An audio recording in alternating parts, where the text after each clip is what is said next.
warahmatullahi wabarakatuh. Perkenalkan, nama saya Nadira Solatima dari kelas AKM 1 dengan NIM 14245526. Pada kesempatan ini, saya akan menjelaskan secara singkat tentang tatanan sasaran Promkes di institusi pendidikan dan tempat kerja. Yang pertama, di institusi pendidikan. Tatanan sasaran promosi kesehatan di institusi pendidikan merujuk pada kelompok atau individu yang menjadi fokus dalam upaya meningkatkan kesehatan di lingkungan pendidikan. Sasaran utama Promkes di institusi pendidikan meliputi siswa, yaitu untuk membantu mereka mengembangkan dan meningkatkan pengetahuan, sikap, dan perilaku hidup sehat, seperti makan sehat, aktivitas fisik, kebersihan pribadi, serta pencegahan penyakit. Selanjutnya ada guru dan tenaga pendidik. Untuk meningkatkan kesadaran tentang pentingnya contoh yang baik bagi pola hidup sehat. Selanjutnya ada orang tua atau wali siswa. Melibatkan orang tua dalam upaya menjaga kesehatan anak-anak melalui pemberian informasi mengenai pola hidup sehat dan peran mereka dalam mendukung kesehatan anak di rumah. Selanjutnya, pengelolaan dan pimpinan institusi pendidikan, yang itu untuk menyusun program-program kesehatan yang berkelanjutan di lingkungan pendidikan. Dan yang terakhir ada komunitas sekolah untuk meningkatkan kesadaran kesehatan di kalangan seluruh komunitas yang terlibat di sekolah, termasuk staf administrasi, petugas kebersihan, dan pihak lain yang berperan dalam lingkungan sekolah. Selanjutnya, indikator keberhasilan sasaran Promkes di institusi pendidikan. Indikator keberhasilan sasaran Promkes di institusi pendidikan dapat diukur melalui beberapa parameter yang mencerminkan perubahan positif dalam perilaku, pengetahuan, dan kebijakan yang terkait kesehatan. Beberapa indikator umum yang digunakan untuk menilai keberhasilan Promkes di institusi pendidikan antara lain, yang pertama, pengetahuan tentang kesehatan. Yang kedua, perilaku hidup sehat. Yang ketiga, kesehatan mental dan emosional. Yang keempat, ketersediaan dan akses fasilitas kesehatan di sekolah. Yang kelima, kebijakan program kesehatan di sekolah. Yang keenam, pencegahan penyakit. Dan yang ketujuh, lingkungan sekolah yang sehat. Selanjutnya, pola pembinaan sasaran Promkes di institusi pendidikan. Jadi, pola pembinaan sasaran Promkes di institusi pendidikan harus dirancang secara sistematis dan berkelanjutan, yang melibatkan berbagai pihak serta mengedepankan pendekatan yang berbasis pada kebutuhan dan konteks setempat.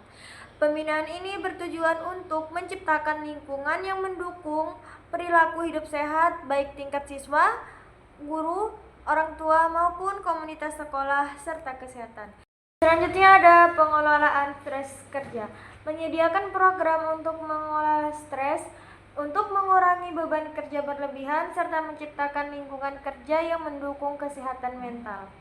Selanjutnya ada pengurangan resiko kecelakaan dan penyakit, yaitu untuk mengidentifikasi dan mengurangi resiko cedera penyakit akibat bekerja melalui pelatihan keselamatan, penggunaan alat pelindung diri atau APD, dan penerapan prosedur kesehatan dan keselamatan kerja atau K3. Selanjutnya ada penyuluhan kesehatan. Memberikan penyuluhan atau pelatihan kepada pekerja tentang pentingnya menjaga kesehatan, termasuk kebiasaan sehat, pencegahan penyakit, dan perilaku hidup sehat. Selanjutnya, meningkatkan kesehatan mental dan psikososial. Menyediakan dukungan untuk kesehatan mental pekerja, termasuk konseling atau program yang mendukung keseimbangan kehidupan kerja serta menangani masalah psikososial seperti depresi atau kecemasan. Selanjutnya, meningkatkan kesadaran tentang kesehatan. Meningkatkan pemahaman pekerja tentang pentingnya menjaga kesehatan melalui kampanye dan edukasi yang dapat diterima oleh semua tingkat pekerja. Indikator keberhasilan tatanan sasaran Promkes di tempat kerja diantaranya adalah yang pertama, peningkatan kesehatan fisik pekerja yang meliputi jumlah pekerja yang berpartisipasi dalam program kebugaran, penurunan angka penyakit terkait, peningkatan hasil pemeriksaan kesehatan. Yang kedua ada pengelolaan stres kerja yang meliputi penurunan angka absensi karena stres atau masalah mental, peningkatan skor kesejahteraan mental, dan tersedianya dukungan psikologis yang efektif. Yang ketiga ada pengurangan risiko kecelakaan dan penyakit yang meliputi penurunan angka kecelakaan kerja, peningkatan kepatuhan terhadap standar K3, jumlah pekerja yang mengikuti pelatihan ketiga.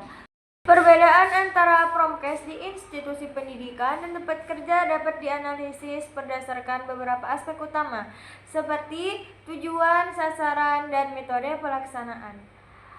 Berikut adalah analisis yang lebih mendalam terkait perbedaan Promkes di kedua tempat tersebut. Yang pertama, tujuan. Di institusi pendidikan, tujuan utama Promkes itu untuk meningkatkan pengetahuan dan keterampilan siswa mengenai kesehatan, untuk membentuk kehidupan sehat dan mempersiapkan mereka untuk menjaga kesehatan di masa depan. Program Promkes di sekolah seringkali meliputi pendidikan tentang gizi, kebersihan, kesehatan mental, pencegahan penyakit menular, serta pemahaman tentang bahaya penyalahgunaan zat seperti narkoba dan alkohol. Sedangkan di tempat kerja, tujuan Promkes lebih berfokus pada peningkatan kesejahteraan karyawan, baik fisik maupun mental, serta mengurangi risiko cedera dan penyakit akibat kerja. Yang kedua ada sasaran.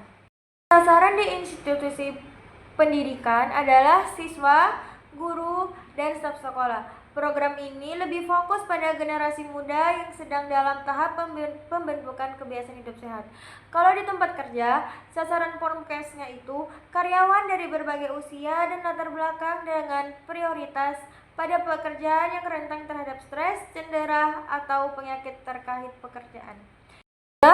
Metode pelaksanaan. Metode pelaksanaan di institusi pendidikan itu berfokus melalui kegiatan seperti seminar, loka karya, pelatihan, dan pembelajaran dalam kelas. Sedangkan di tempat kerja, Promkes bisa dilakukan melalui penyuluhan, seminar, atau pelatihan tentang ergonomi, manajemen stres, diet sehat, dan kesehatan mental. Seperti itulah penjelasan singkat tentang tatanan sasaran Promkes di institusi pendidikan dan di tempat kerja. Sekian, wassalamualaikum warahmatullahi wabarakatuh.